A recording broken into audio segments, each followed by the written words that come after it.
So guys, in this video we are going to talking about the differences between bacteria and virus.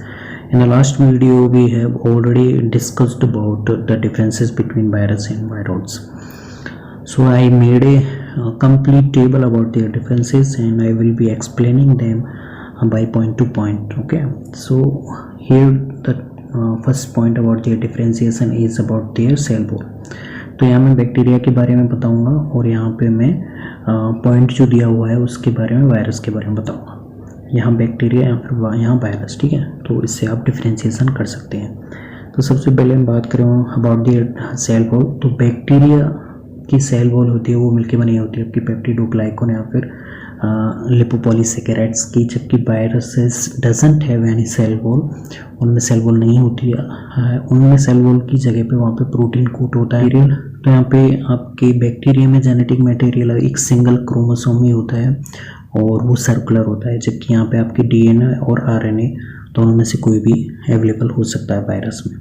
Visibility देखें तो bacteria आप small होता है, लेकिन virus से स्मॉल नहीं होता है, वायरस से थोड़ा बिगड़ साइज का होता है। तो इसीलिए इसे आप इसे लाइट माइक्रोस्कोप में बैक्टीरिया को देख सकते हो, जबकि virus is way more smaller than bacteria. तो आप इसे लाइट माइक्रोस्कोप में नहीं देख सकते हो, इसे केवल आप इलेक्ट्रॉन माइक्रोस्कोप में देख सकते हो।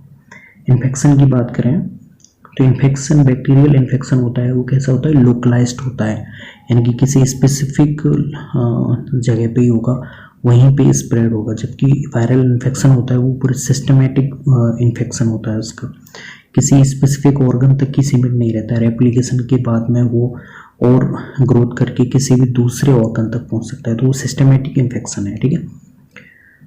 जैसे इन्फेक्शन यहाँ पे अगर बैक्टीरियल कर रहा है एल्वुलाई में, जबकि ये करेगा आपके रेस्पिरेटरी सिस्टम में, ठीक है।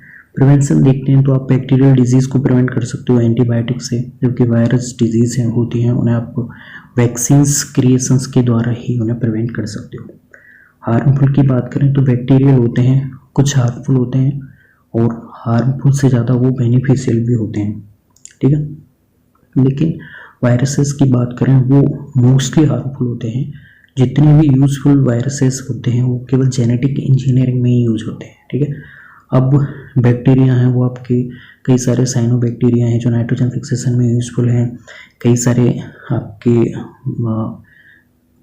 न्यूट्रिशन इनरिचमेंट देते हैं बैक्टीरिया, ठीक है। तो कई सारे बैक्टीरिया जैसे लैक्टोबैसिलस बैक्टीरिया है, दूध को दही में बदलता है। तो कई सारे ऐसे बैक्टीरिया हैं जो आपके बीओडी को मतलब पानी को शुद्ध करने के लिए यूज होते हैं, ठीक है। रेप्लिकेशन देखें तो बैक्टीरिया को रेप्लिकेशंस के लिए होस्ट की ज़रूरत नहीं होती है, जबकि वायरस को रेप्लिकेशन के लिए होस्ट की ज़रूरत होती है, क्योंकि virus out of the cell living नहीं है, जबकि बैक्टीरिया लिविंग है। इसे हम मेड ऑफ द लिविंग कहते हैं वायरस को, ठीक है। वायरस को होस्ट मिलता है तभी वो अपनी एक्टिविटी करता है और तभी वो लिविंग होता है, होस्ट से बाहर वो डेड होता है। लिविंग और नॉट के बारे में बात होगी, ठीक है। सेल्स की बात करें तो यहाँ पे इसे बोल सकते हो कि ये यूनिसेलुलर है बैक्टीरिया, जबकि वायरसेस में कोई सेल्स नहीं होती हैं। अब बात करें एग्जांपल्स की तो बैक्टीरियल डिजीज़ हैं, कोलेरा है, डिप्थीरिया है, आपकी प्लेग है और कई सारी डिजीज़ हैं, लेप्रोसी है, डिजीज़ बैक्टीरियल डिजीज़ हैं। जबकि अगर वायरसेस की बात करें तो आपके HIV है और हेपेटाइटिस है, एडिनोवायरस से होने वाली डिजीज़ है। तो वायरल डिजीज़ भी काफ़ी हैं। तो ये बेसिक डिफरेंसेस है you should know about the bacteria and viruses. First point about their cell wall, genetic material, visibility. Bacteria थोड़ा बड़ा होता है वायरस से, तो आप उसे लाइट माइक्रोस्कोप में देख सकते हैं, जबकि वायरस को ओनली इलेक्ट्रॉन माइक्रोस्कोप में देखा जा सकता है। प्रिवेंशन, बैक्टीरिया को आप एंटी बैक्टीरियल जो दवाइयाँ होती हैं उनसे प्रिवेंट कर सकते हो, जबकि वायरल डिजीज़ को आप वैक्सीन्स क्रिएशंस के द्वारा ही रोक सकते हो। हार्मफुल, मोस्टली बैक्टीरिया बेनिफिशियली होते हैं, कुछ हार्मफुल होते हैं, जबकि यहाँ पे मोस्टली वायरल होते हैं, जो वायरसेस होते हैं वो हार्मफुल होते हैं। रेप्लिकेशंस, तो बैक्टीरिया को रेप्लिकेशन करने के लिए होस्ट की ज़रूरत नहीं होती है, जबकि वायरस को ज़रूरत पड़ती है। लिविंग, तो बैक्टीरियल सेल्स लिविंग है, इसे लिविंग होस्ट के अंदर भी लिविंग है, आउट भी लिविंग है, लेकिन वायरस होस्ट से बाहर जाने पे वो डेड होता है, एक तरह से डेड ही हो जाता है। एग्जाम्पल्स के बारे में हम बात कर चुके हैं। So it will be all about the differences between virus and bacteria. So if you have any problem, then comment down below.